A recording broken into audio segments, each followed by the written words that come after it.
wish I could talk to my younger self and tell her that কিছুদিন ধরেই ফ্রান্সের রাজনৈতিক অচলাবস্থা চলছিল।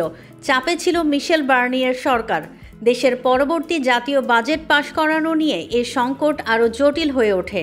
এক পর্যায়ে বিরোধী আইন প্রণেতারা সরকারের বিরুদ্ধে পার্লামেন্টে অনাস্থা প্রস্তাব তোলেন।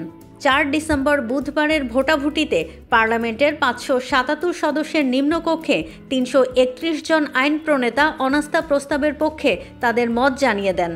আর এর মধ্য দিয়ে ক্ষমতায় আসার মাত্র 3 মাসের মধ্যেই ক্ষমতাচ্যুত হচ্ছে ফ্রান্সের মিশেল বার্নিয়ের সরকার। Double million offer Walton fridge কিনে পেতে পারেন 20 লক্ষ টাকা, রয়েছে কোটি কোটি টাকার নিশ্চিত উপহার। ফ্রান্সের ইতিহাসে পার্লামেন্টে অনাস্থা ভোটে হেরে সরকার পতনের সর্বশেষ ঘটনা ঘটেছিল 1962 সালে। এরপর এবার বিদায় নিতে হচ্ছে প্রধানমন্ত্রী বার্নিয়েকে। গত সেপ্টেম্বরে ফ্রান্সের প্রধানমন্ত্রী পদে 73 বছর বয়সী মিশেল বার্নিয়েকে নিয়োগ দেন প্রেসিডেন্ট এমানুয়েল ম্যাক্রো।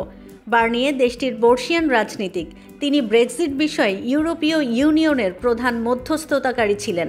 প্রেসিডেন্ট কার্যালয় জানিয়েছে, সামগ্রিক পরিস্থিতি নিয়ে বৃহস্পতিবার জাতির উদ্দেশ্যে ভাষণ দেবেন প্রেসিডেন্ট ম্যাক্রো।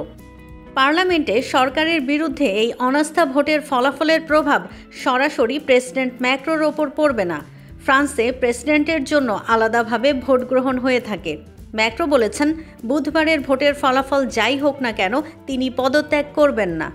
অস্তিত্বহীন সরকারের বিব্রতকর পরিস্থিতি এড়াতে ম্যাক্রো দ্রুত একজন নতুন প্রধানমন্ত্রীর নাম ঘোষণা করবেন বলে ধারণা করা হচ্ছে, কারণ এই সপ্তাহান্তে নবনির্বাচিত মার্কিন প্রেসিডেন্ট ডোনাল্ড ট্রাম্প প্যারিস সফরে আসছেন। News desk, risingBD.com।